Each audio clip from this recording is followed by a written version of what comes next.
Welcome to my movie thing, episode 6. The Dark is Rising is yet another fantasy coming-of-age story of a young boy who discovers his secret powers, and adventures and evil things ensue. This is 90% of fantasy, basically. I don't know why fantasy enjoys young boys this much. Now, if I wanted to, I could easily have done a Catholic priest joke here, but I'm not going to touch that one. Well, I kind of already did, didn't I?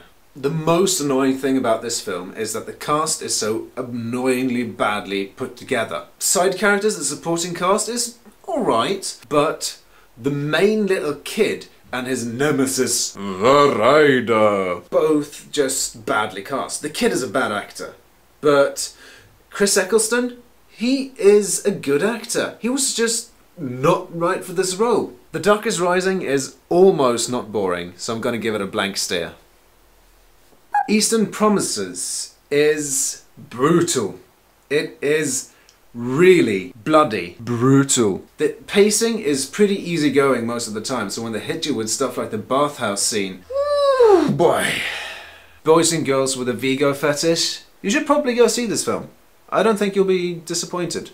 Right from the first few minutes, David Cronenberg just pulls you in, and he doesn't let go. Eastern Promises is a strong two-brow movie for me. Mr. Brooks? This is a really disturbing film. It's probably Costner's best part since, I don't know, forever? Costner and William Hurt play off each other beautifully. I dare you to predict where this film is going as you watch it. Even though it's very closely related to Silence of the Lambs, it just chucks you all over the place. You have no idea where you're going. Oh, and psychopaths, get your notebooks ready because you'll get a lot of great hints in this film. It's definitely a two-brow movie. Nancy Drew. Now let me run through this. Token small-town girl moves to Hollywood with her father. Meets token black people, token Hollywood performers, token Hollywood crazy people, token goths, token teeny boppers, and befriends a token creepy fat stalker kid. She's afraid and suspicious of the token scary but ultimately innocent guy. She solves a boring mystery and goes back to a small town. Did I miss anything? No? Good. Maybe this film would be fun if I hadn't, seen all this stuff like 6,000 times before. So maybe, if you're 5, you might enjoy it. This movie is based on a series of books that are like 5 billion years old. There was a woman in front of me in the cinema. She was about 60 or 70 years old. Do you think she liked that movie? Why make a film based on these books if you're not even going to try to please the people who have read the books and love them? I'm just saying, if you're an old fan, be warned. Because this is a frown.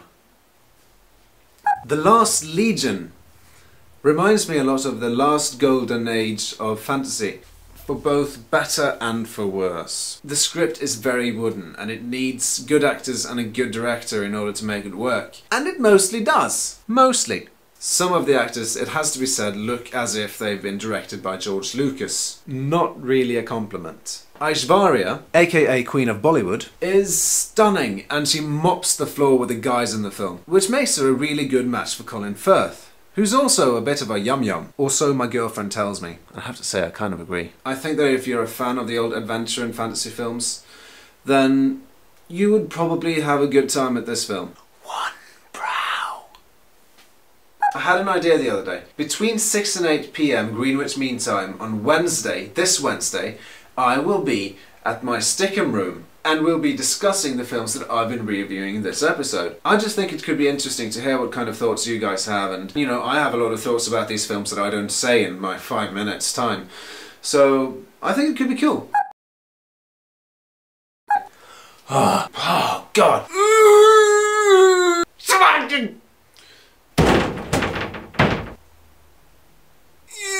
This is a really disturbing film. Alright, here's the thing. I still owe Cafe Press about $50, so if you'd like to help me out, buy some of my stuff. There's some cool stuff there. So go check it out. That'd be really, really great.